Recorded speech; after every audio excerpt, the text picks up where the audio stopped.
नमस्कार दोस्तों, सत्यम शिवम सुंदरम, सत्य ही शिव है, शिव ही सुंदर है, ये आपने सुना होगा। और इस एक छोटे से वाक्य में भगवान शिव की पूरी परिभाषा छुपी हुई है। भगवान शिव को अगर हम जानने की कोशिश करें तो ये एक छोटा सा एक जो श्लोक है उसमें भगवान शिव के रहस्य छुपे हैं। सनातन धर्म में शिव बड़े ही रहस्यमयी, आदि योगी, देवों के देव महादेव, सबसे अहम देव, संहार कारक, अवघड़दानी और न जाने कितने नामों से जाने जाते हैं। श्रावण मास शिव भक्तों के लिए खास महीना होता है जब शिव अपने भक्तों को वरदान देकर उन्हें तृप्त करते हैं। तो आइए सावन के इस पावन मास में आदि योगी भगवान शिव के बारे में खोजबीन करें। और वैसे भी कहा जाता है कि भगवान शिव उन्हें उपलब्ध होते हैं जो उनको खोजते हैं, यानी जो उन्हें खोज रहे होते हैं। वीडियो में अंत तक बने रहिएगा क्योंकि वीडियो बहुत ही इंटरेस्टिंग होने वाला है। बाकी वीडियोस की तरह चैनल को सब्सक्राइब अगर नहीं किया है अब तक तो सब्सक्राइब कर लीजिए। चलिए शुरू करते हैं।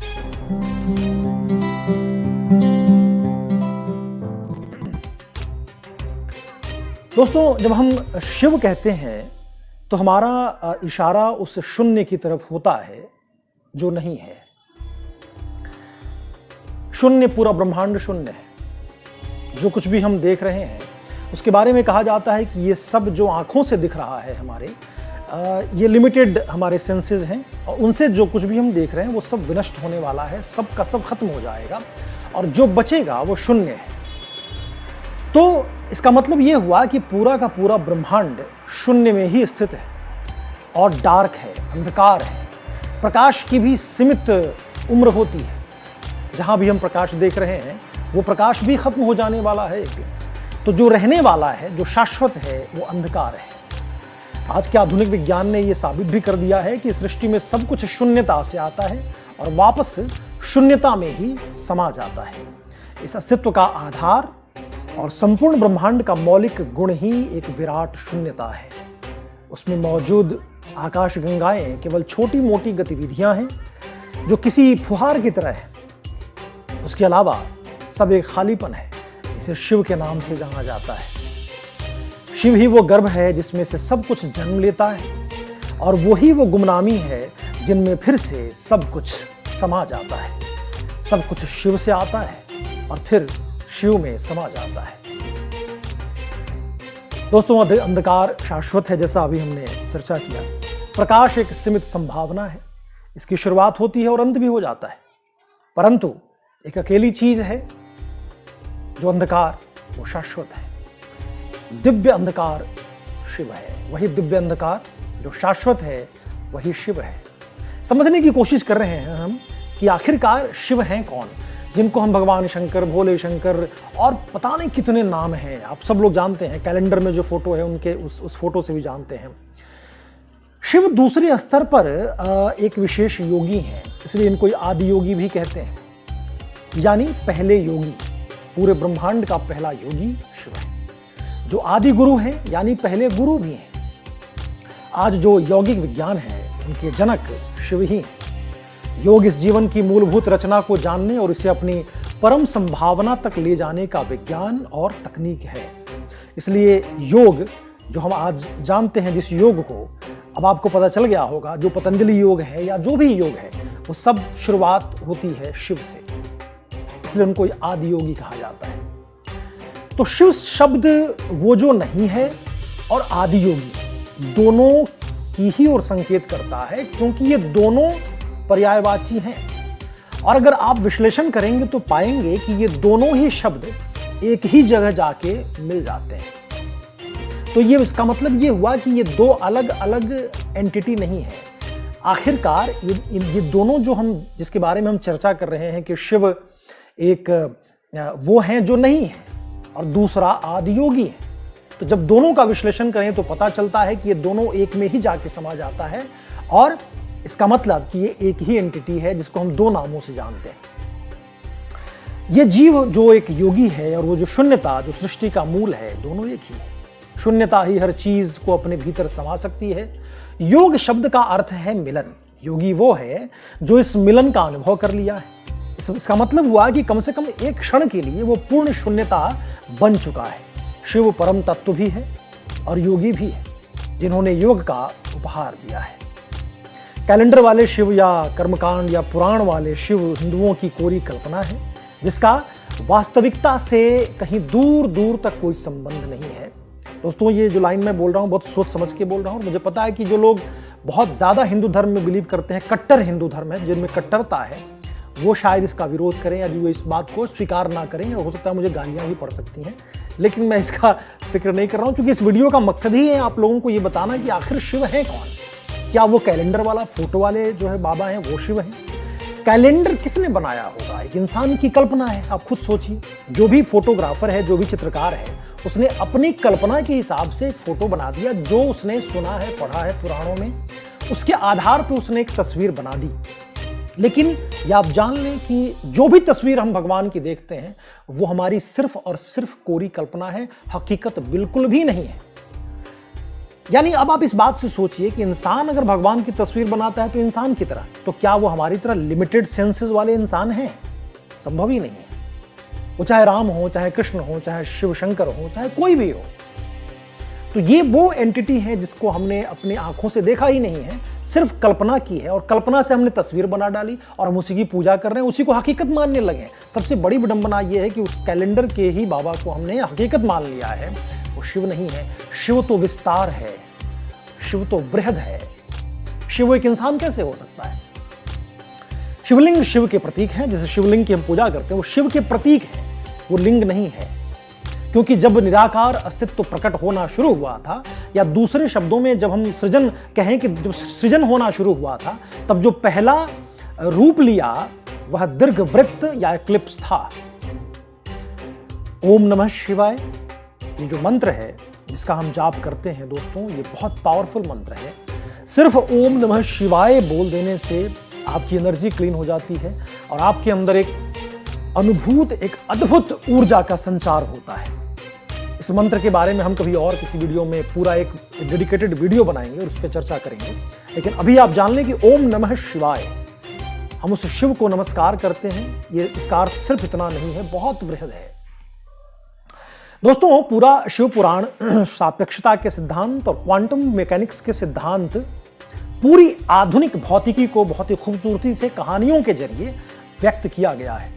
जो शिव पुराण है सापेक्षता के सिद्धांत पर आधारित है, क्वांटम मैकेनिक्स के सिद्धांत पर आधारित है। यह पुराण, यह मतलब पूरा का पूरा विज्ञान है। यह तार्किक संस्कृति है। बाद में लोगों ने विज्ञान को छोड़ दिया और कहानियां ढोते रहे, सिर्फ कहानी ढो रहे हैं। वेदों में शिव का नाम रुद्र है, यह व्यक्ति की चेतना के अंतर्यामी है। भगवान शिव योगी हैं, जो परंतु योग को आम जन तक पहुंचाने के लिए उन्होंने गृहस्थ आश्रम में प्रवेश कर लिया एक समय के बाद। इसलिए पार्वती जी से उनकी शादी भी हो गई, जो हम लोग कहानियां बनाते हैं। लेकिन वो गृहस्थ जीवन का एक संकेत है कि वो उन्होंने गृहस्थ जीवन में प्रवेश लिया था। रुद्र का अर्थ दुखों का हरने वाला, कल्याणकारक होता है। संपूर्ण ब्रह्मांड शिव के अंदर समाया है। जब कुछ नहीं था तब भी शिव था, जब कुछ ना होगा तब भी शिव ही होंगे। वेदो शिवम शिवो वेदम। दोस्तों, बहुत बड़े महात्मा कह लें, आध्यात्मिक गुरु कह लें, सदगुरु का नाम आपने सुना होगा। सुनिए कि वो शिव के बारे में क्या कहते हैं और उनका जो विश्लेषण है वो क्या है। क्योंकि उन्होंने, आपने सुना होगा, कोयम्बटूर में बहुत बड़ा, विश्व का सबसे बड़ा आदि योगी का स्टैचू उन्होंने बनवाया है। तो वो ये कहते हैं, Shiva means that which is not. When we say that which is not, we are talking about a dimension which is not physical in nature. Because our perception, our sense perception is such that we can only perceive that which is physical. See, right now you can see my hand because it's stopping light. You can't see the air because it's not stopping light. Though the air that you breathe right now is more vital to your life than my hand, isn't it? But you can see this, you can't see that. In other words, our senses are geared to see only what is required for our survival process. Anything more than that, if you want to see, you need a certain enhancement of perception. So entire yogic system is enhancement of this perception. Yoga is not a philosophy, it is not an ideology, it's not something that you believe in or disbelieve in. It is something that you use to enhance your perception, to sharpen your perception in such a way you can see things that you're not seeing right now. You can hear things that you're not hearing right now. See, right now, the meteorological department is saying, day after tomorrow it's going to rain. You look and see, does your eyes say that? No, it doesn't. But I'm telling you, there are many birds and animals here which all know that day after tomorrow it's going to rain. Ants know it's going to rain day after tomorrow, but you don't know. Why? They are probably experiencing something different. Is it a fact in the evolutionary process, as human beings, we have the most evolved neurological system? Yes?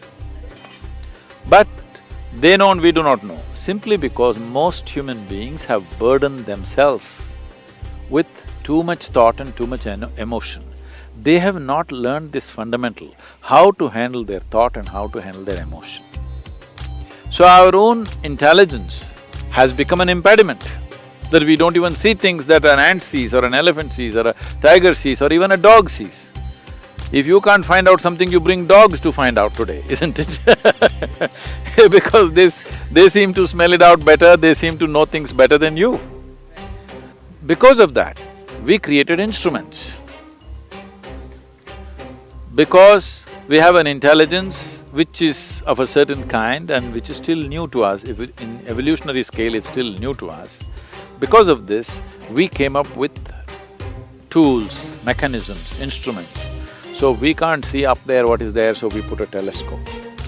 Now, meteorological department is not run by the ants, it is run by human beings. They themselves cannot see, but they made instruments which will see. Yes? The ants may be able to see by themselves for their survival. We are not able to see because there is too much thought and emotion going on.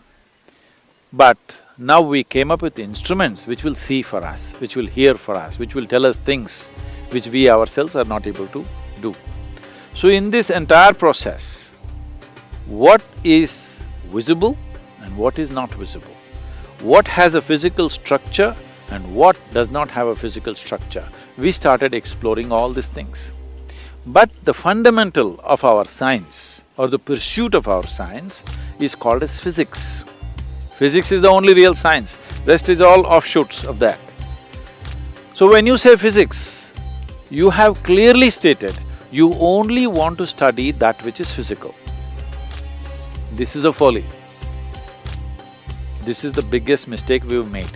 Now we are saying, only if it's physical, it can be studied and it exists. Anything that is not physical does not exist. Is it a fact that your physical body is an accumulation? Yes. Over a period of time you accumulate it. So, if only this is real, you as a person, you as a life is not real. This is what we are stating. I'm saying this is where the fundamental flaw is. So, Shiva means that which is not. So we are talking about, in some way, accessing that which is not physical or which is not in the purview of so-called physics or the modern science as we're talking about it. Today, modern science knows that there seems to be something beyond, so now they're saying your logic won't get you there, so they're inventing something called as fuzzy logic, but still it's not enough because still you're trapped in your own setups because it's physics. You are only willing to accept the physical as reality. That means your very life is not a reality. The life that you are is not a reality, only your body is reality. So we have developed an entire culture based on this. When you say Shiva, in a way you're transcending that limitation of cultural limitations, scientific limitations, the mindset limitations that people have. Then where did he come from? If you grasped certain things and you got a certificate, you have grasped certain aspects of human body, we will tell you, oh, she's doctor. So how did you become a doctor? Because you perceived something. So now, a yogi came, he never bothered to introduce himself. So we call him the first yogi. Adi yogi means the first. तो दोस्तों आज के लिए इस video में इतना ही। आशा है आपको हमारे वीडियोस पसंद आ रहे होंगे, और अगर जो लेटेस्ट वीडियोस हैं अगर आपने नहीं देखी हैं तो उनके लिंक्स मैं ये आई बटन में दे दूंगा, आप जरूर चेकआउट करिएगा।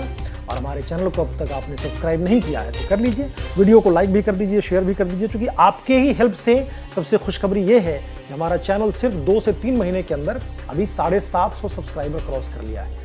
ये बड़ी खुशखबरी की बात है, और बहुत जल्दी हम 1000 भी क्रॉस कर जाएंगे, और फिर 10,000, 20,000 और मिलियंस भी आएगा। आप लोगों का सहयोग इस जर्नी में ऐसे ही चाहिए।